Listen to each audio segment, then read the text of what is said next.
ఎక్సెల్లా global study abroad summit 2024 జరగబోతోంది. ఫిబ్రవరి 11న ఉదయం 10 గంటల నుంచి సాయంత్రం 5 గంటల వరకు తాజ్ డెక్కన్, బంజారా హిల్స్, హైదరాబాద్ లో.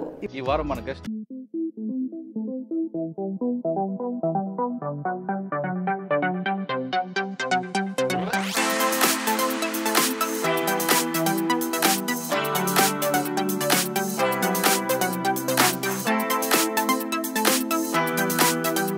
ఆరు నెలలు లోపల ఉన్నారు కదా, బాధ్యత తీసుకోకుండా. ఈ 6 నెలలు ఎప్పుడు కూడా అమ్మా నన్ను గుర్తు రాలేదు? ఎప్పుడు లేదు సార్. ఎందుకు అంత కసి? సాంబశివుడు అన్నదో ఎక్కువగా ఉండేవారు కాబట్టి ఆయన మీద అటాక్ చేయడానికి చాలా రకాలుగా దాడులు జరిగాయి కదా ఎక్స్చేంజ్ ఆఫ్ ఫైర్లు. ఒకటి తప్పించుకున్నారు, ఏమైనా ఒకటి గుర్తుందా? పిల్లకల దగ్గర ఆ రుసుల చెరువు మీద ఈవినింగ్ ఫుల్ బ్యాచీలు 5 మంది మంచిగా వస్తారు పోలీసు వాళ్ళు. ఈడ కాదు కదా ఏపీటీ, ఇక్కడ ఎందుకు వస్తారు అని చెప్పేసి నాకు డౌట్ వచ్చింది. ఎమ్మటే ఇద్దరు ఇంకా అన్నలు తీసుకుపోతుంటే ఆ అన్నలు ఏమంటే నేను పోతుంటే నా ఏమంటే బ్లడ్ వస్తుంది. ఆ బ్లడ్ ఏమంటే ఇక్కడ వరకు ఇంకా ఉంది బుల్లెట్. అన్ని ఎన్కౌంటర్లు చాలా, కానీ ఆ ఎన్కౌంటర్ స్పెషల్ సార్. చేయాలనే డెసిషన్ ఎవరిది, నిర్ణయం ఎవరు తీసుకున్నారు? సాంబశివుడు. ఎవరెవరి మీద చేయాలండి? వాళ్ళు ఎదురుపడినప్పుడు ఎందుకు తిట్టుకోవడం ఎందుకు వచ్చింది అంతవరకు? ఫుల్ జ్వరం వచ్చింది, ముఖం కడుగుతున్నా, ఇట్లా ముఖం కడిగి ఇట్లా చూస్తే బ్యాచ్లు అక్కడ వరకు వచ్చినాయి. ఆయన చూడగానే వెపన్ ఇట్లా పెట్టుకొని అనుకున్నా అంతే. తను ఏమైనా చేస్తే ఫైర్ చేసుకొని చనిపోవాలంతే, వాళ్ళకైనా చిక్కొద్దు మనం. రమాకాంత్ గారు చనిపోవడం ఎందుకు, ఆత్మహత్య చేసుకోవడానికి కారణం? మేము ఎక్కడ ఎదిగిపోతామో అని చెప్పేసి బాగా ఒత్తిడి చేశారు మా మీద. వాళ్ళకు పొలిటికల్కు పోలీసు వాళ్ళు అది చేశారు. అదే టైంలో మా ఊర్లో ఒక అతను మర్డర్ జరిగింది. జైలు 7 నెలలు జైల్లో పెట్టారు. ఆ జైలు తర్వాత కేసుల మీద కేసులు ఒక్క 40 కేసులు వేసారు సార్ మా మీద. ఆ క్రమంలో ఈ ప్రజలకు మనం ఎందుకు చేసినాము చివరికి ఇదేనా అనిపించింది నా మనసుకు.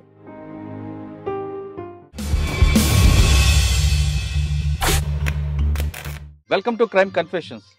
గతంలో గ్రామాల్లో పెట్టుబడిదారుల యొక్క పెత్తనాలకు లేదా అక్కడ జరుగుతున్న అరాచకాలు చూసి తట్టుకోలేక బడుగు బలహీన వర్గాల ప్రజల కోసం, వాళ్ళ అభివృద్ధి కోసం చాలామంది యువకులు అడుగుబాటు పెట్టారు.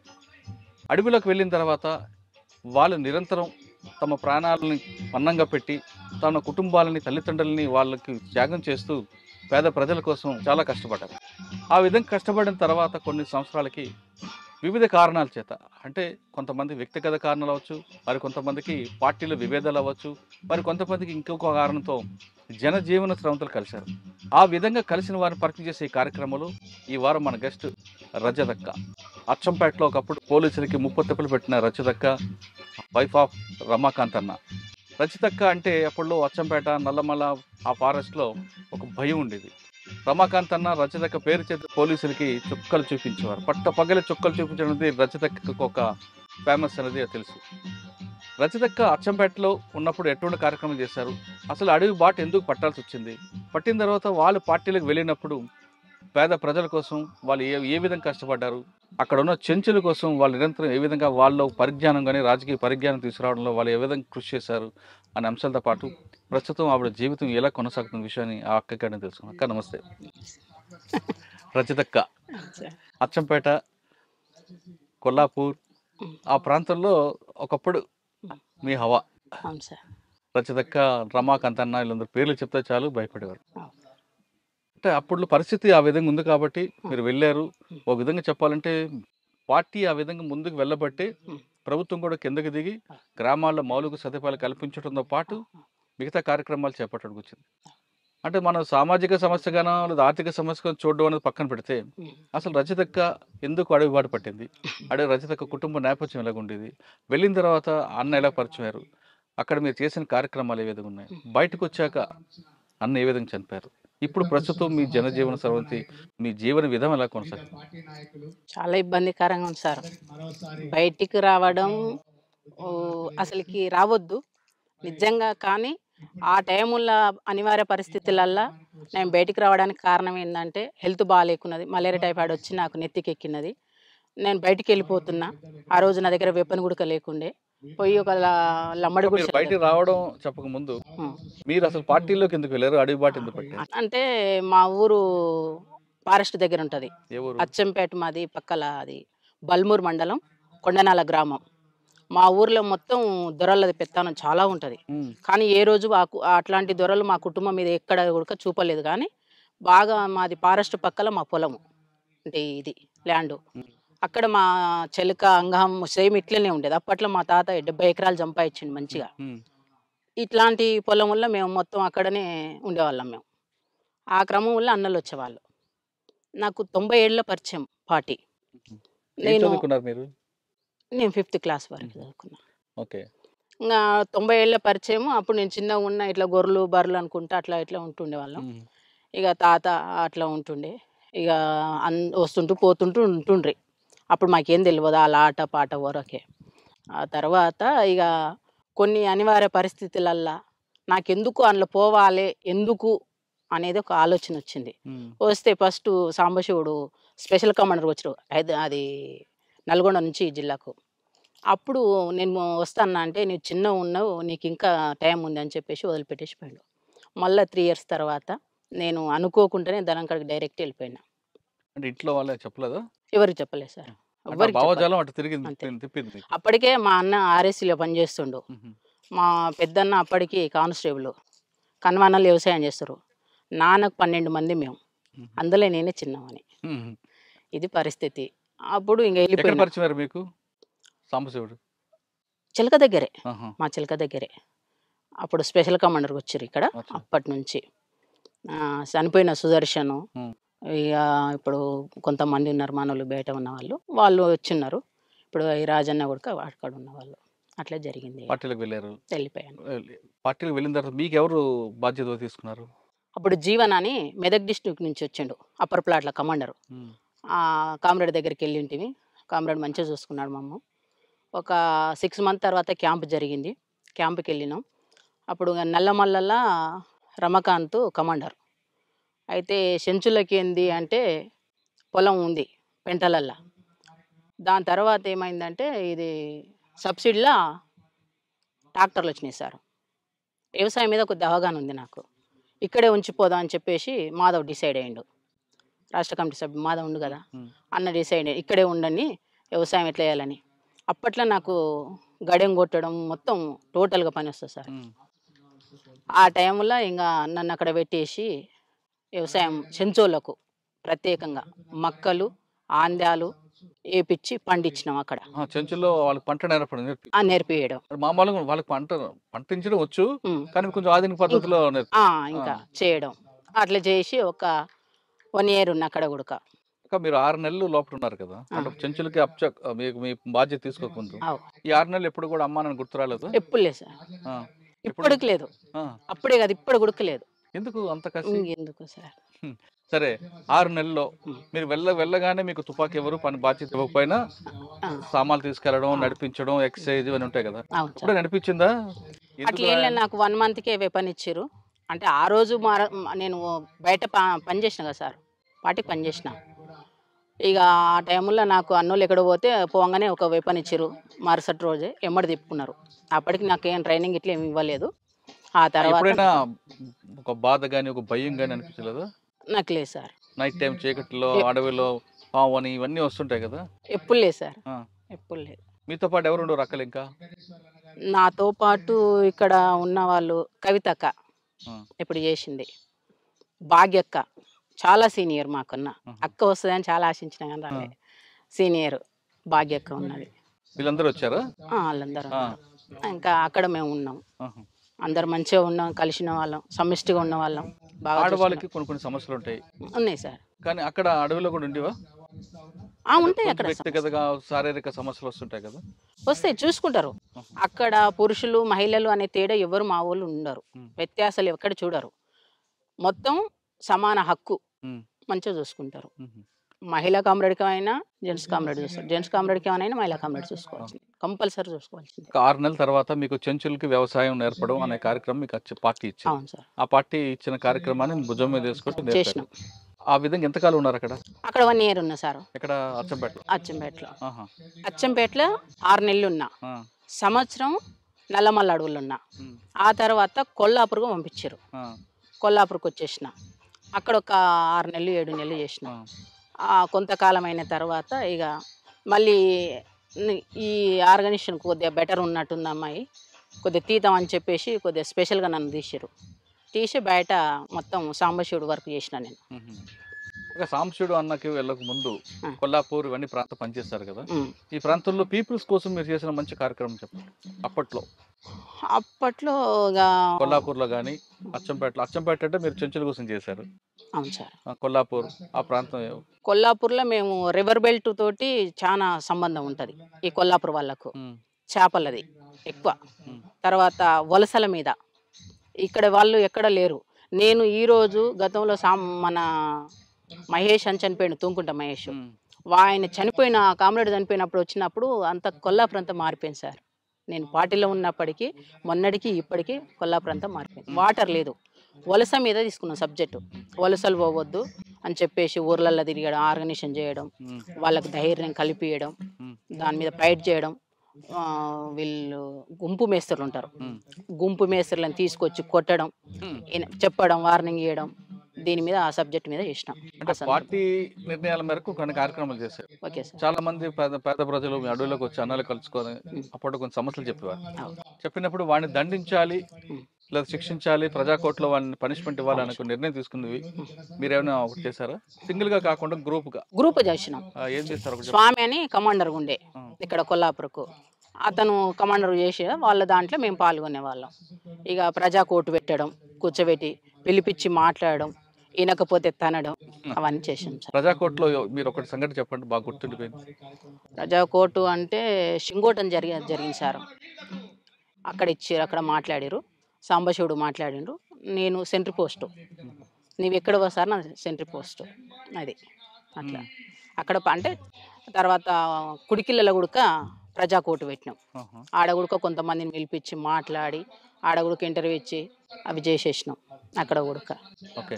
నల్లమల్లలో మీరు ఉన్న సమయంలో సార్ సాంబశివుడు అన్నతో ఎక్కువగా ఉండేవారు కాబట్టి ఆయన మీద అటాక్ చేయడానికి చాలా రకాలుగా దాడులు జరిగాయి కదా, ఎక్స్చేంజ్ ఫైర్లు. ఒకటి తప్పించుకున్నారు ఏమన్నా? ఒకటే గుర్తుందా? ఎవరు? సాంబశివుడా? మేమా? మీరు. నేనా? ఆయనతో పాటు ఉన్న సమయంలో సార్ ఒకటి చెప్పండి.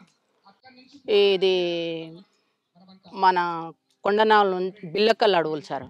బిల్లకల్ దగ్గర గుట్ట ఉంటుంది పైన, చెరువు మీద, రుసుల చెరువు మీద ఉంటుంది ఒక గుట్ట.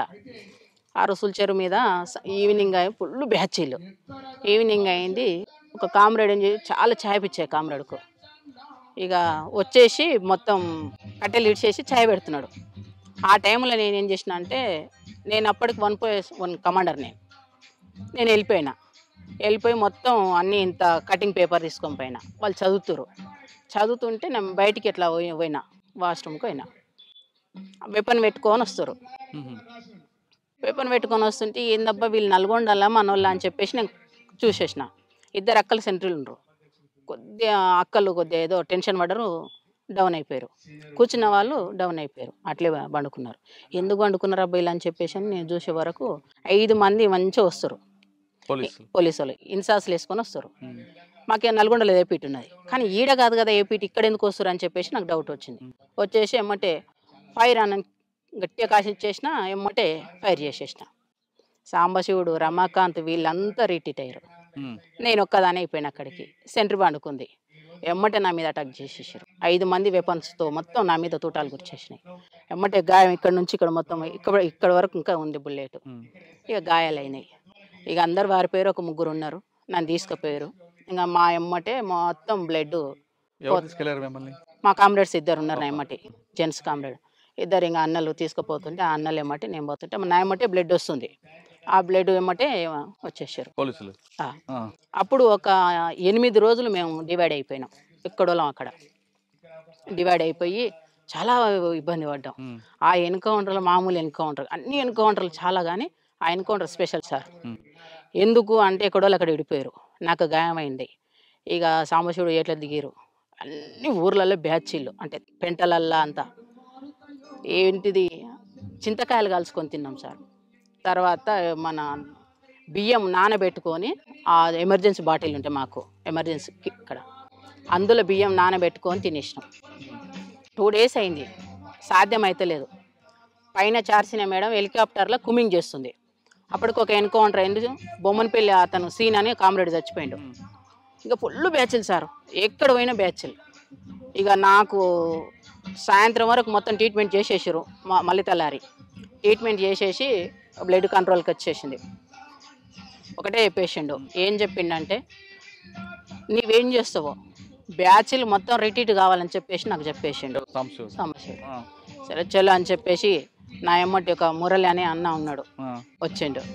అన్నాడు మురళి, నేను నా సభ్యుడు రాజాని ముగ్గురం కలిసేసి వచ్చినాం. ఇక వచ్చేసి కొన్ని యాక్షన్లు చేసినాం. ఎక్కడ? పెద్ద కొత్తపల్లి. దానికి రివర్స్ చేస్తే బ్యాచ్లు ఇక్కడ అదవుతారని చెప్పేసి పిలిపించుకోవడానికి బ్యాచ్లు ఇక్కడ అటాక్ అయింది. యాక్షన్ చేయాలనే డెసిషన్ ఎవరిది, నిర్ణయం ఎవరు తీసుకున్నారు? సాంబశివుడు. ఎవరెవరి మీద చేయాలండి? పొలిటికల్ టీడీపీ పార్టీ ఎవరు ఉంటే వాళ్ళు.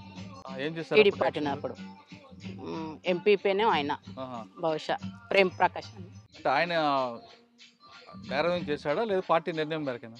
పార్టీ నిర్ణయం.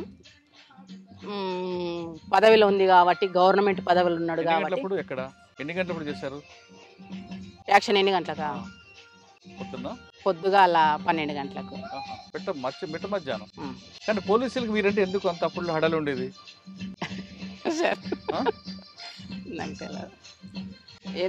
నాకైతే తెలియదు కానీ అది అట్లా నిలిచిపోయింది జిల్లాలో. అయితే రజిత టార్గెట్ అని ఒక టీమే తిరిగేది కదా? అవును సార్, టీమే కదా సార్. రిలయన్స్ ఫోన్లో నా కోసం అచ్చంపేటలో మజీ సిఐ అని 200 ఫోన్లు ఇచ్చిండు. ఇప్పుడు ఉన్నాడు మజీ సార్, డిఎస్పీ. ఎక్కడ? హైదరాబాద్లో చేస్తుండు. నా కోసం స్పెషల్గా పంపించిండు. ఎందుకు 200 ఫోన్లు? ఏడ కనిపిస్తే ఆడ ఫోన్ కొట్టారు రజిత అక్క, అంతే ఇచ్చేసిండు. ఎక్కడ కూడా అది కాలే. పోలీసులు ఇంత నిర్బంధం పెట్టినప్పుడు కూడా సార్ నల్లమలలో సాంబశివుడు కానీ, మీరు కానీ, తర్వాత కృష్ణన్న కానీ, రమాకథ ఈ విధంగా తప్పించుకున్నారంటే చెంచుల సహకారమైనా లేదు? ప్రజలు ఇంపార్టెంట్. ప్రజలతో మమేకం అయితే ఎవరైనా ఓడిపోతారు. ప్రజలు తలుచుకుంటే ఎవరైనా మనం చీడపురుగులమే సార్, నాకు తెలిసినంత వరకు అయితే. ఇక నేను తిరిగే క్రమంలో బాగా టార్గెట్ చేసిన్నాను, మామూలు టార్గెట్ చేయలే. ఇక ఏమంటారు దాని బ్యాచీలు రకరకాల ఎదురుబడి పీకులాడుకున్నాం గలీజ్గా. అప్పుడు నేను మావోయిస్ట్ అని మర్చిపోయినా. నేను ఎందుకు? ఎవరు? ఏ బ్యాచ్? పోలీసులు. నేను మావోయిస్ట్ అని మర్చిపోయినా. వాడు గలీజ్గా అన్నప్పుడు మనం ఎందుకు అనాలి? అసలు యాక్చువల్గా మా పార్టీలో మావోయిస్ట్ పార్టీ అని అనొద్దు గలీజ్గా. మావోయిస్ట్ పార్టీలో గలీజ్గా మాట్లాడుతూ ఈ క్రమంలో అతను అంటుంటే, పోలీస్ అంటుంటే నేను కూడా వాళ్ళు ఎదురుపడినప్పుడు ఎందుకు తిట్టుకోవడం ఎందుకు వచ్చింది అంతవరకు? ఎందుకు వచ్చిందంటే నేను ఇట్లా ముఖం కడుగుతుంటున్నా. ఒకటైంది సార్, ఫుల్ జ్వరం వచ్చింది. ఇట్లా ముఖం కడుగుతున్నా, లేచి అమ్మలు వస్తా అమ్మ అన్న చిలకల కొబ్బరి చెట్టు మాడి చెట్టు ఉంది. అమ్మలు వస్తున్న క్రమంలో ఇట్లా ముఖం కడిగి ఇట్లా చూస్తే బ్యాచ్లు అక్కడి వరకు వచ్చినాయి, సేమ్ షెడ్ వరకు వచ్చేసినాయి. అబ్బా ఇక్కడ వరకు వచ్చినాయి ఏంది? ఇట్లా చూసి షాము ఏం పోలీసులు లేకురా అన్న.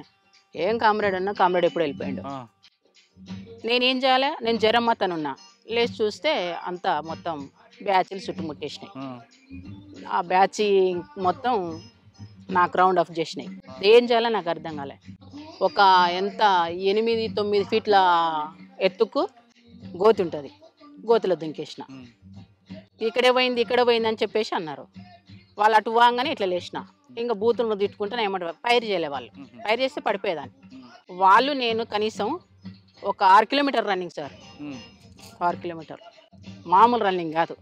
ఫస్ట్ టైం అది ఇంకొకటి ప్లేన్ ఏరియాలో రన్నింగ్ మామూలు ఉండదు. అట్లా రన్నింగ్ చేసిన. పరిగెడుతూ బూతులు తిడుతూ పరిగెట్టారు. ఇంకా అట్లా వెళ్ళిపోయేసిన. ఆడ తప్పించుకొని పోయి ఇంకొక ప్లేస్కి పోయినా.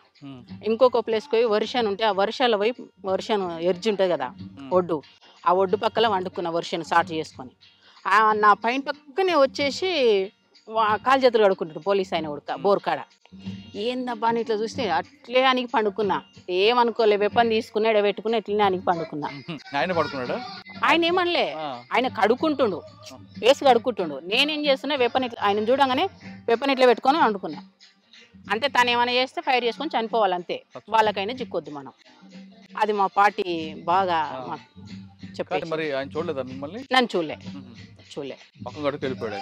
చూడలే, ఈయనొక్కడు ఇతను వచ్చి అక్కడ కనుమ బ్యాచ్ ఉంది వెళ్ళిపోయారు. వాళ్ళు వెళ్ళిపోగానే కొద్దిగా అసలు ముందుకు జరిగేసి ఆ వెపన్ ఆనే పెట్టేసి మళ్ళీ ఎప్పట్లేక మామూలుగా ఊర్లోకి వచ్చేసి ఒకంత అప్పటికే 4-5 డేస్ అయింది. అన్నం లేదు, ఫుల్ ప్లేను. ఇదంతా ఏరియా అచ్చంపేట ఉప్పునంత మండలంలో. ఇంకా తినేసినాం, ఇంత తినేసిన. మళ్ళీ మార్నింగ్ లేచిన. మళ్ళీ మార్నింగ్ ఏడికి వెళ్ళినంటే ఐనూలు పక్కకి వెళ్ళిన సార్. ఐనూలు మధ్యలో ఆ క్రమంలో అక్కడ ఏనపోటు వచ్చేస్తారు. అప్పుడు కూడా ఏం చేయాలని అర్థం కాలే. ఆ ఏనపోటు వస్తుంటే ఏం చేసిన బుడ్డ విషయం ఇదే దినం ఇదే టైం ఇంకా బుడ్డ శని వీక్తున్నారు. వాళ్ళతో పాటు అట్లే బుడ్డ శని వీక్కుంటా అవి బుడ్డలు పీకిన చెత్త తీసేసి కార్బాన్ మీద వేసేసిన. స్టెన్ కార్బాన్ ఎప్పుడు నాకు తీసి దాని మీద పడేసిన. అయిపోయాయి. వాళ్ళు ఎవరో చెల్కోలు అనుకున్నారు. ఆ కొనాక అడిగింది. నేను ఇక్కడ మళ్ళీ ఇంకా బుడ్డ శని వీక్తున్నా. సాధారణంగా ఒక దగ్గర మీటింగ్ పెట్టుకున్నప్పుడు పార్టీలో సార్ ఏదైనా ఇష్యూ రిట్రీట్ అవుతారు. మీరందరూ విడిపోతారు. అవును సార్. విడిపోయిన తర్వాత ఎక్కడెక్కడికి వెళ్తారు? అందరూ కలిసి పరిగెట్టరు. అవును. వాళ్ళు మీ అందరూ ఎక్కడ కలుస్తారు? కలవాలనుకుంటే ప్లాన్ ఏంటి? ఏ పిట్ పెట్టుకుంటాం సార్. ఇప్పుడు ఏరియా ఉంది, ఈ ఏరియాలో ఈ షెడ్ ఉంది, ఇక్కడికి రాండి అని. లేదా రోడ్డు పాయింట్ మీద ఆ పలానా చోటకు పలానా రోజు పలానా టైమింగ్ 2 ఉంటాయి. టైమింగ్లు రోజు ఒకటే టైమింగ్ 2, 1టికా 12టికన్నా. 12టికి మిస్ అయితే 1టికి రండి అంతే. ఇది మిస్ అయితే మళ్ళీ ఆల్టర్నేట్ ఇంకొకటి పెట్టుకుంటాం. అక్కడికి వెళ్తాం. అక్కడికి వెళ్ళినప్పుడు ఆడ పికప్ చేసుకుంటాం. అట్లా కలిసి ఒకేసారి కలిసి వెళ్ళడం అనేది కష్టం కదా. కష్టం. పోలీసులు ఎన్కౌంటర్ అయినా పిడిపోతాం సార్. తర్వాత ఇంకొకటి, అప్పుడులో మీకు బాగా పోలీసు ఎవరు ఎక్కువగా మీకు ఇబ్బంది పెట్టేది? నల్లమలలో రకరకాల ఆఫీసులు పనిచేశారు. ఇప్పుడున్న Srinivasa Reddy sir. Kothakota Srinivasa Reddy sir and బాబుని రెస్పెక్ట్ చేసినప్పుడు. అవును sir. YSD Rajesh Kumar. Okay. తర్వాత వైఎస్డి లడ్డ వచ్చినాడు. తర్వాత మన మేడం చారుసీన మేడం. వీళ్ళందరూ మీకు బాగా టైట్ చేస్తారా? బాగా టైట్, మామూలు టైట్ కాదు. శ్రీనివాసరెడ్డి ప్రేలను అంతా ఎన్కౌంటర్లు అయినాయి. ఇక మేడం ప్రేలను కొద్దిగా అందరినీ ప్రజలకు రాగుంజి బయటికి రప్పించింది. ఆ ప్లాన్ చేసినాము. దానివల్ల చాలామంది సరెండర్ అయ్యారు. ఇంకొకటి నిర్బంధం కూడా ఎక్కువైంది సార్. వాస్తవంగా నిర్బంధం ఎక్కువైంది, కమ్యూనికేషన్ తెగిపోయింది, నాయకత్వం అంతా ఏవోబి వెళ్ళిపోయారు. మాకు ఎవరు లేని పరిస్థితి ఏర్పడ్డది. ఇంకంతా చిల్లంబల్లమైంది. కోనాపూరి సాంబశివుడితో పాటు తమ్ముడు రాములు ఎప్పుడైనా మీకు ఎదురుపడ్డాడు? చర్చలు అప్పుడు ఏపీటీ నేనే ఇదే ఏరియాలో తీసుకొచ్చిన. ఈ ఏరియాలే అమ్మని నాయనని అన్నని చర్చలు అప్పుడు. ఇంకా తర్వాత సరే, పార్టీ విప్లవం పక్కన పెడితే మీ ఇద్దరి మధ్య వివాహం ఎలా జరిగిందమ్మా? రమాకాంతానికి మీకు పరిచయం ఎక్కడ? నేను కొల్లాపూర్ సభ్యురాలుగా వచ్చిన సార్, అంటే డిప్యూటీ కమాండర్గా వచ్చిన. ఆ క్రమంలో తనకి ఏమనిపించిందో లెటర్ పంపించిండు. లెటర్ పంపిస్తే నేను ఆ లెటర్ ఇప్పకుండా సాంబశివుడికి తీసుకుపోయి ఇచ్చేసిన. మళ్ళీ సాంబశివుడికి పోయినప్పుడు 3 నెలలు అయింది. మేము ఆ లెటర్ అట్లే కిట్ బ్యాగ్లో దాచిపెట్టుకొని పోయి తీసుకుపోయి ఇచ్చేసిన. కామ్రేడ్ ఇది పంపించిన లెటరు అని. అంతే, అట్లే ఉండదు. మళ్ళీ పిచ్చిగా రాయారు. మంచిగానే మీరు చదువుకోండి, తినండి, శత్రువుకి ఎక్కడ భయపడకండి అని చెప్పేసి కొన్ని అంశాలు మంచిగా ఇచ్చేస్తారు. ఇక అట్లా రాసిండు. తీసుకుపోయి చూపిస్తే ఇట్లా చెప్పిండు. అట్లా రాసిండంటేనే దాని అర్థం మన మీద ప్రేమ పుట్టిందని దాని అర్థం. అంతే. ఇక ఆ క్రమంలో తను ఆ కామ్రేడ్ని పిలిచిండు. ఏంది రమాకాంత్ ఇట్లా అంటే, అవును కామ్రేడ్ అని చెప్పిండు. మరి నీదేంది అభిప్రాయం అన్నాడు. నాకు లేదు సార్, నాకు అలాంటిది లేదు కామ్రేడ్, కొంత టైం ఇవ్వండి నాకు, కొద్దిగా నేను ఒక పొజిషన్కి వెళ్ళినాక చేసుకుంటా అని చెప్పేసి అనుకున్నా. కొద్దిగా చూడండి అన్నాను. లేదని చెప్పేసిన. ఆ తర్వాత మళ్ళీ ఒక 6 months తర్వాత మళ్ళీ కూర్చోబెట్టి మాధవు, సాంబశివుడు, గజ్జి శ్రీశైలం, సంతోష్ చంపేశారు. వీళ్ళు 3 కూర్చోబెట్టి నాకు కర్య నరసప్ప, వీళ్ళు 4 కూర్చోబెట్టి నాతో మాట్లాడారు. మాట్లాడితే కొద్దిగా టైం ఇవ్వండి సార్ అని చెప్పి, కామ్రేడ్ అని చెప్పేసిన. సరేలే అని చెప్పేసి అన్నారు. ఇంకా ఆ టైంలో కూడా నాకు వద్దనిపించింది. నా పట్టుదల ఏంటంటే ఒక జిల్లా సెక్రటరీగా అయినాక నేను పెళ్లి చేసుకోవాలనేది నా పట్టుదల అది. కానీ అనివార్య పరిస్థితులలో కమాండర్లనే నేను పెళ్లి చేసుకున్నా. కమాండర్ స్థాయికి వెళ్ళిపోయినాక, అంటే కమాండర్ అది చేసుకున్నారు. ప్లాటూన్ సెక్షన్ కమాండర్ ఉడిమిళ్ళ దగ్గర సార్. ఉడిమిళ్ళ దగ్గర మంచిగా చేసిరు. పార్టీలనే మా లాంటి పెళ్లి ఎవరికి చేయలేదు. మంచిగా ఆటలు తీసుకొచ్చి చేసి సేమియా చేసి ఆ ఆట పాటలు సేమ్ ఇట్లనే చేసేసి ఈ పక్కన ఊరు పక్కనే అది కూడా సేమ్ పెళ్ళి చేసేసారు. పెళ్ళి చేసిన తర్వాత నైట్ పెళ్ళైంది, మార్నింగ్ విడిపోయినాం. తను గుంటూరుకు రాకెట్ లాంచర్ ట్రైనింగ్కి వెళ్ళిపోయిండు రమాకాంత్. మేము ఆమనగల్ ఏరియాకి వెళ్ళిపోయినాం. ఇంకంతే. మళ్ళీ ఆయన ఒక 3 నెలల తర్వాత వచ్చిండు. 3 నెలల తర్వాత వచ్చి ఒక 5 డేస్ కలిసి ఉన్నాం. ఆ తర్వాత మళ్ళీ నన్ను బయటకు పంపించేసారు. ఇక బయటకు పంపించేసారు. ఇక కామ్రేడు సెక్రటరీగా పనిచేసిండు. ఇక నేను బయట కొన్ని పనులు చేసుకుంటూ తిరిగిన. కొన్ని అంటే నాకు ఇచ్చిన వరకు నేను మనస్ఫూర్తిగా పార్టీకి బరాబరి చేసిన సార్. నేను వాళ్ళ లేక వీళ్ళ లేక ఏ రోజు కూడా భయపడలే, శత్రువుకు భయపడలే, ప్రజలకు పొలిటికల్ లీడర్కి ఎవ్వరికి ఇప్పటి వరకు నేను ఎప్పుడు భయపడను ఎవరికి. అంతే. ఆ రోజు ఇక బయటికి వెళ్ళి నేను పార్టీ చెప్పిన పని నేను సక్సెస్ చేసుకొని రిటర్న్ పోయినా. అది అక్కడ నేను పార్టీకి ఒక నా మీద నమ్మకం, ప్రజలకు ఒక నమ్మకం, బయట శత్రువులకు ఉచ్చ భయం. అంతే. అంతే. సరే, పెళ్ళైన తర్వాత మీరు చేసిన మంచి కార్యక్రమం చెప్పండి పీపుల్స్ కోసం. నేను చేసిందా? నేనంటూ సపరేట్గా ఏం చేయలేదు. పార్టీ కలిపి పార్టీకి సభ్యులతో కలిపి పార్టీ సభ్యులతో పాటు నేను చేసిన, తోటి కామ్రేడ్స్ ఏది చేస్తే చేసిన. అంటే ఒక యాక్షన్ చేసిన తర్వాత ఎప్పుడైనా బాధపడ్డారా? ఏం లేదు సార్, నేను ఎప్పుడు బాధపడలే. ఇప్పుడు కూడా ఎన్నో కష్టాలు ఎదుర్కొంటున్నా. అందుకే ఇంతమంది నాకు ఆదర్శంగా ఉండరు. ఏ రోజు కూడా నేను బాధపడలే. అన్యాయంగా చంపాను అని ఎప్పుడు బాధపడలేదా? లేదు, నా యాక్షన్లు అయితే ఇప్పుడు అట్లా. మీరు యాక్షన్ చేశారా? మా పార్టీ వైపు నుంచి నష్టాలు జరిగాయి కదా, ఆ నష్టం జరిగిన ఎప్పుడైనా బాధపడ్డారా? పార్టీ వైపు అనుకున్నప్పుడు ఈరన్న సార్ అని ఒటవర్ల పెళ్ళి ఆ నాయనని చంపినప్పుడు బాధపడ్డాం. నేను కూడా వ్యక్తిగతంగా బాధపడ్డా. ఎందుకు అంటే ప్రతి ఏపీటీకి తనకు నన్ను పంపేవాళ్ళు. తను దగ్గర ఎవరు వచ్చేవాళ్ళు? రాష్ట్ర కమిటీ, జిల్లా కమిటీ, బయట ప్రజా సంఘాలు. ఆ నాయన ఒక పెద్ద షెల్టర్ నిజం చెప్పాలంటే.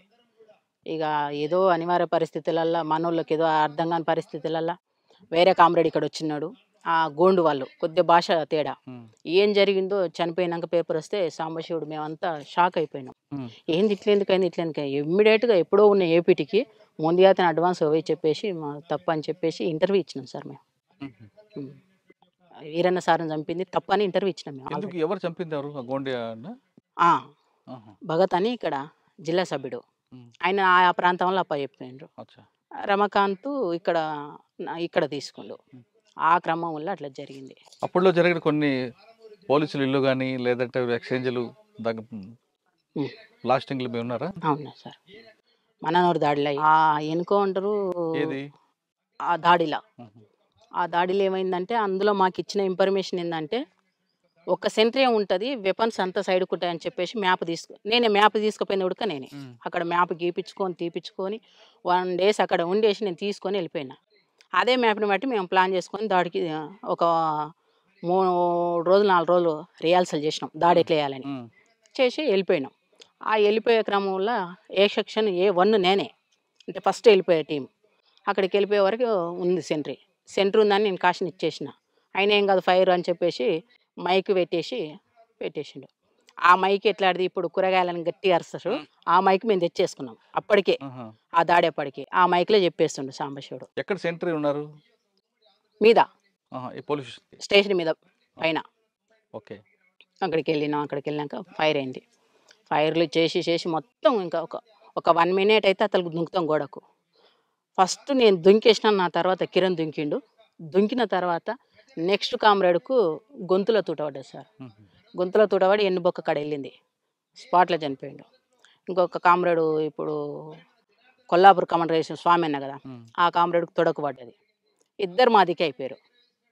ఇక మేమేం చేస్తాం, మేము అడ్వాన్స్ కాలేకపోయినాం, రిటీట్ అయినాం. మాతో పాటు ఏ సెక్షన్ కొద్దిగా అటు కాగానే B సెక్షన్ ఎక్కిపోయింది, C సెక్షన్ అడ్వాన్స్ కాలేకపోయింది. దాడి ఫెయిల్ అయింది. అదేవిధంగా అమరాబాద్ పోలీస్ స్టేషన్ మీద కాదు, సిలిండర్ కదా, సున్నిపేట దగ్గరలో పోలీస్ స్టేషన్ మీద అటాక్ అవుట్ పోస్ట్ మీద చేశారు కదా, ఊకే ఫైరింగ్. అవి మన్నూరు పోలీస్ అవుట్ పోస్ట్ మీద దాడి, అది ఒక సెంటర్ పైన ఉంటారు. తర్వాత పక్కా పోలీస్ స్టేషన్ వచ్చింది కదా, అక్కడ పోలీస్ స్టేషన్ తీసారు అట్లా, అచ్చంపేట పెట్టేట సార్.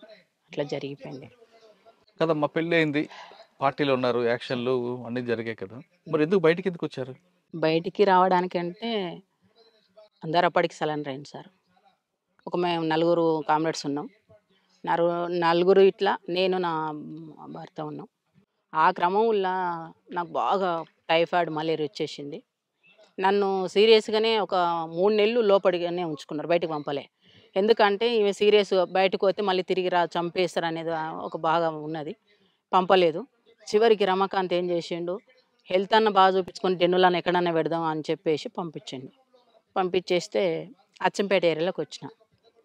వాళ్ళు ఏమన్నా లంబడోళ్ళు, వాళ్ళ గుడిసె దగ్గర ఉన్న వాళ్ళే స్నానం చేయించారు. జ్వరం కాదు, రొట్టిచ్చిర్రు, తిన్నా, కూర్చున్నాక అమ్మ టైం అవుతుంది మరి పోదాం హాస్పిటల్ కన్నా. అమ్మ పొద్దుగాల తొలకపోతున్నది, ఆ లంబడోళ్ళ అమ్మ బిడ్డ చెల్లెలు. ఆ పిల్లని ఇంపర్ మారిందని మాకు తెలియదు. పండుకున్నాం కరెక్ట్ 4 గంటలకు వచ్చేసారు పోలీసు వాళ్ళు. 4 గంటలకు వచ్చేసి మంచం వేసారు, మంచం మీద నేను పండుకున్నా. వచ్చేసి వెపన్ ఇట్లా పెట్టేసారు, ఇట్లా ముఖం మీద చెదర్ తీసారు. ఇట్లా బెడ్షీట్ తీయంగానే ఇట్లా చూస్తే అన్ని వెపన్సే కనిపిస్తున్నాయి. వెపన్స్ కనిపించే వరకు ఇట్లా లేచి చూసే వరకు ఇక పోలీసు వాళ్ళు ఇక ఏమనలేదు సార్. ఎవరు మీరంటే నువ్వు లేవు అని అంటూ మా సభ్యుడు ఒకడు వచ్చిండల్లా. నువ్వు లేవు అక్క అని లేచిన. ఏం లేదు అక్క అని. సరే ఈయనే ఉండండి, ఇంటికి వచ్చిరన్న. ఏమనలే, ఏంటికి రాలేదు, మళ్ళీ ఎందుకు వెపన్స్ తీసుకుని వచ్చినావు అని చెప్పేసి అన్న. లేదక్క అని ఆ అబ్బాయి అన్నాడు. సరే ఈయన నిలబడరా అని చెప్పేసి అన్నాక వాళ్ళు ఏమనుకున్నారు అంటే జ్వరం ఉంది, ఈమె ఎక్కడ పోతుంది అని అనుకున్నారు పోలీసులు. అంతే, నిర్లక్ష్యంతో ఉన్నారు. ఇక గిరిబాబు ఎస్ఐ కొట్టండి అంటనే ఉండు, కానీ కొట్టలే. వాళ్ళు కొట్టొద్దనే ఉన్నట్టుంది ప్లాన్. ఇక ఏమనలేదు, గుడిసె స్టార్ట్ చేసుకున్న ఒకటే పరారు, అంతే.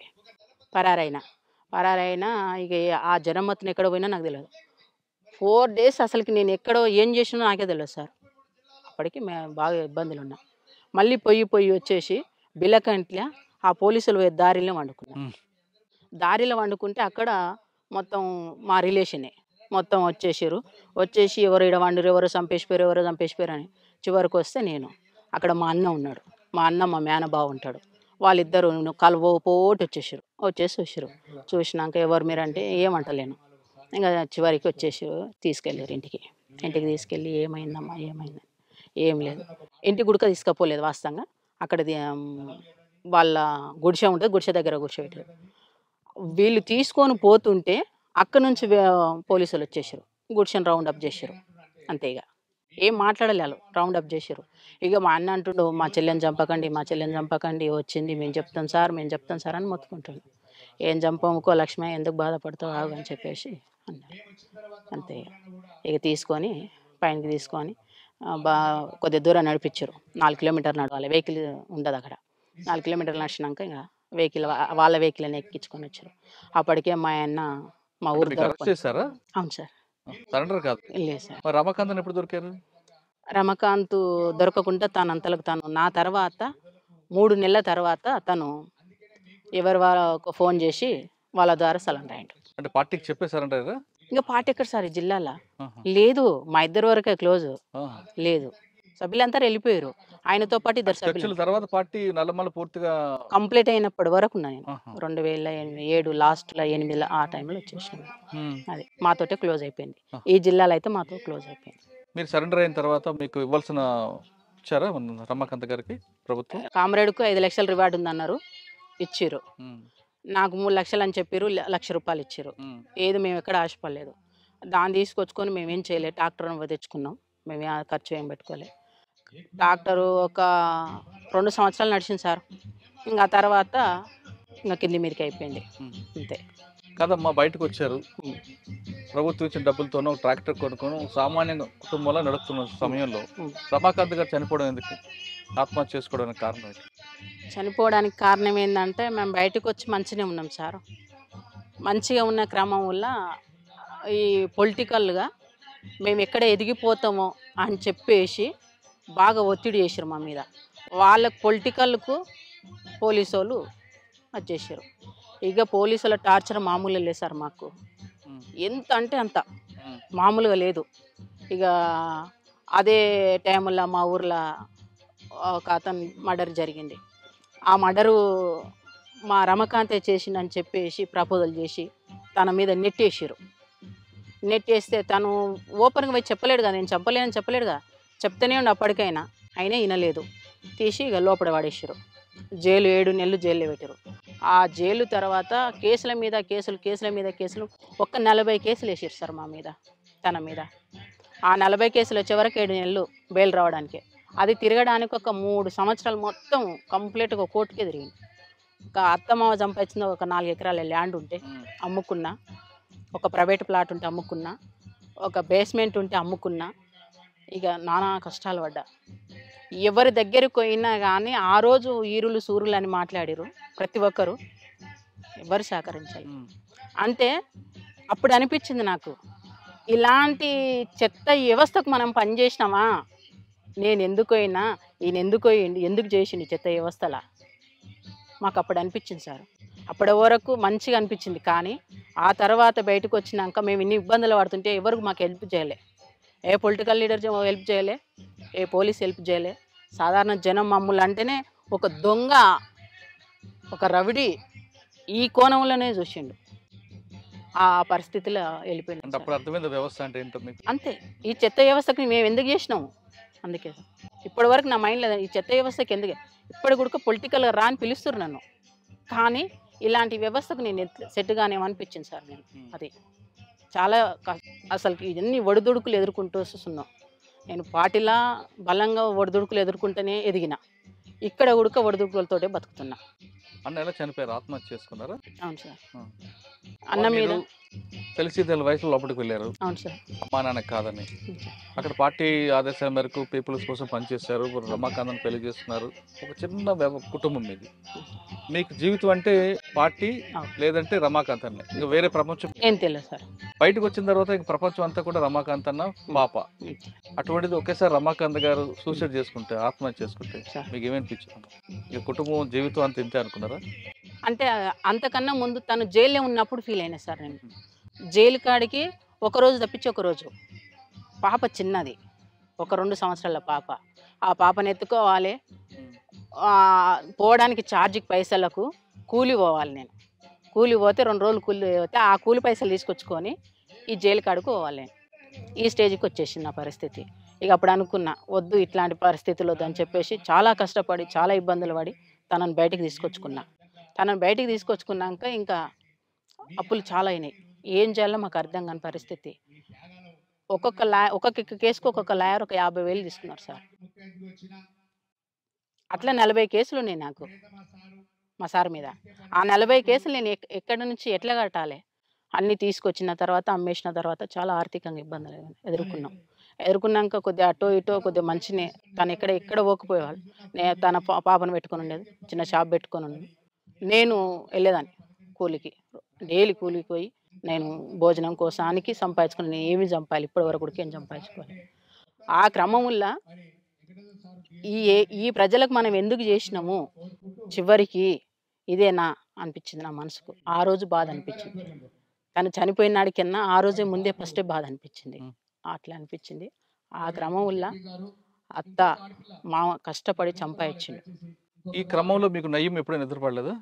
నాకు ఏ రోజు నయ్యంతో పాటు ఇదే నల్లమలలో మీకు ఇంకొక వ్యక్తి ఉన్నారు, బాలన్న అని. ఆయన ఎప్పుడు ఎదురుపడ్డాడు? నాకు ఏ రోజు టచ్లో లేరు. తర్వాత అన్న చనిపోయిన తర్వాత మీ జీవన విధానంలో కొనసాగుతుంది పాప. ఇప్పుడు కూడా కూలి బంద్ చేసుకొని కొద్దిగా గొప్ప ఆ పని చేసుకోవడం. ఇక అయింది ఇప్పుడు ఆన్లైన్ బిజినెస్ చేయడం, కొన్ని బట్టలు అమ్ముకోవడం, అట్లా గడిపిన. అందులో కూడా నాకు బెనిఫిట్ కాలేదు. ఇదంతా కాదని చెప్పేసి ఇప్పుడు చిన్న ఎక్కడన్నా ఏనన్నా ఇక జీవన ఉపాధి కోసం కష్టపడుతున్నా. కానీ సంపాదించేది ఏం లేదు. అన్నం కాడికి అంతే. కడుపు ఉంటే చాలు, కడుపు నిండి ఉంటే అవే మాకు కోట్లు, అవే లక్షలు అంతే. ఇప్పుడు అసలుకి సొసైటీలో నేను బతుకొద్దు. నిజం చెప్పాలంటే ఈ స్థాయిలో నేను కమాండర్ స్థాయిలో పనిచేసి వచ్చి ఉడుక్క ఇంత చీప్గా బతుకుతున్నా అంటే ఎవరు లేరు. మా కామ్రేడ్స్ అందరికి అదే బాధ. వాళ్ళు బయట ఎవరికి చెప్పుకోలేరు. ఒకప్పుడు మేము హీరోలం, సొసైటీకి వచ్చేవరకు జీరోలు అయినాం కదా. ఇప్పుడు ఈ జీరోలో పోయి వేరే వాళ్ళ దగ్గర మేము చేతి జాపుకొని అడుక్కోలేం. మేము సమాన హక్కు కోసం కొట్లాడిన వాళ్ళము, వాళ్ళ మీద ఫైట్ చేసిన వాళ్ళము. చివరికి వస్తే వాళ్ళని అడుగు అంటే మాకెంత చీప్ అనిపిస్తుంది. మైండ్ ఒప్పుకుంటా సార్? ఒప్పుకోదు. కాబట్టి అదా ప్రాంతాల పెళ్ళాలు మొగండ్లు బాగా ఇబ్బంది పడి తర్జన భర్జనగా బతుకుతుండ్రు. ఇక నా కొడుక అదే పరిస్థితి. ఎవ్వరికి ఇంట్లో ఆస్తులు లేవు, పాస్తులు లేవు. ఆ పూటకు బతికితే చాలనే ఫీలింగ్ అందరికి ఉంది. అంతే సార్ మా పరిస్థితి. చెప్పొద్దు. ఇప్పటివరకు ఏ గవర్నమెంట్ సహకరించలే. ఏ రాజకీయ నాయకుడు వచ్చి మీకు మేము అండదండాలు ఉంటామని మాట్లాడలేము. మనకు నీకెందుకమ్మా మేము ఉన్నామని ఏ పోలీసు వాళ్ళు అనలే. ఇంకా ఒక రాయి వేసిరు గోతిలో పడితే, కానీ ఒక చెయ్యితో ఇచ్చి మమ్మల్ని బయటికి తీయలేదు ఇప్పుడు కొడుక. ఇప్పుడు నేను నోరు ఇప్పితే నా మీద ఇట్లా వేయడానికి ఉన్నారు అని ఉంటున్నా. ఎట్లున్నా నన్ను ఎవ్వరేం చేయలేరు, అది గ్యారంటీ. ఎందుకంటే నా దగ్గర ఆస్తులు లేవు, పాస్తులు లేవు. బతుకుతున్నా అంటే కేవలం నా బిడ్డ కోసం బతుకుతున్నా, అది వాస్తవం. చివరిగా చెప్పమ్మా, ఇప్పుడున్న సమాజంలో మీరు అన్నట్లుగా వీళ్ళ కోసం మనం పని చేస్తామా అని ఒక మాట అన్నారు మీరు. ఇప్పుడున్న యువత కూడా అదే రకంగా వెళ్తున్నారు. ఇప్పుడు చూస్తున్న యువతకు చూస్తున్న మీకు ఏమనిపిస్తుంటుంది? ఇప్పుడున్న వాళ్ళు వీళ్ళంటి వాళ్ళు ఒక లక్ష్యం కోసం వెళ్ళారు. ఇప్పుడు వాళ్ళందరూ కూడా వేరే వేరే మార్గాల్లో వెళ్తున్నారు. ఏ మార్గాల్లో వెళ్ళినా ఏమి చేసినా కానీ కమ్యూనిస్ట్ పార్టీ అంతా బలంగా ఎవరు చేయరు కదా. అప్పుడు మా టైముల్లో సెల్ ఫోన్లు లేకుండా ల్యాండ్ ఫోన్లు ఉన్నాయి. ప్రతి వానికి మెసేజ్ ఉంది. నువ్వేం చేసినా కానీ ఆటోమేటిక్గా ఎమ్మటే అయిపోతుంది. ఏముంది ఆడ? ఎమ్మటే తీసుకొస్తారు, అరెస్టులు చేయడం, కొట్టడం. ఎక్కడ బలపడుతుంది? అంటే నేను వాళ్ళని ఉద్యమం వైపు వెళ్ళమని చెప్పడం లేదు. ఇప్పుడు కొంతమంది యువత ఒక పద్ధతి పాడు లేకుండా, ఒక బాధ్యత లేకుండా పెరుగుతున్న యువతకి మీరు ఇచ్చే మెసేజ్ ఏంటి? మెసేజ్ ఏంటంటే, నిజంగా అమ్మా నాన్నకు మంచి పేరు తెచ్చుకోవాలి అనుకుంటే సరైన రూట్లో నడవడం కరెక్ట్. సరైన రూట్లో ఉండాలి. మనం ఒకరికి ఆదర్శంగా నిలబడాలి. తప్పు చేయొద్దు, తల వంచొద్దు. నా లక్ష్యం. నేను ఎక్కడ ఉన్నా నా సర్కిల్ అదే చెప్తా. గౌరవంగా ఉండాలి. సంపాదనలు, ఆస్తులు, పాస్తులు మన ఎమ్మటి రావు, ఏమీ రావు. వచ్చినప్పుడు చనిపోయినప్పుడు వచ్చేది ఏంటంటే ఒక పేరు, బస్ అంతే. మనకు కావాల్సింది ఒక పేరు తెచ్చుకొని చనిపోవాలనేది నా ఉద్దేశం సార్. యువతకు ఏంటంటే గౌరవించాలి. ఎదుటి వ్యక్తిని ఎప్పుడైతే గౌరవిస్తామో ఇట్లాంటి హత్యలు, ఇట్లాంటి రేపులు, ఇట్లాంటి సమస్యలు ఎక్కడ కూడా రావు. ఎదుటి వ్యక్తిని మనం గౌరవిస్తలేము అంటేనే అన్నీ జరిగిపోతుంది. అది సార్. ఒకప్పుడు పేద ప్రజల కోసం అడుగుబాటు పెట్టిన రచదక్క రమాకాంత్ గారు కొన్ని సంవత్సరాల పాటు అడవిలో ఉన్నారు. వాళ్ళు ఎండనక వాననక కుటుంబాలు త్యాగం చేసుకుంటూ ప్రజల కోసం పనిచేసిన వాళ్ళు ఇప్పుడు అదే ప్రజల దగ్గరికి వెళ్ళి చేతులు చాచాలంటే వాళ్ళ ఆత్మాభిమానం చంపుకున్నట్టు అవుతుంది.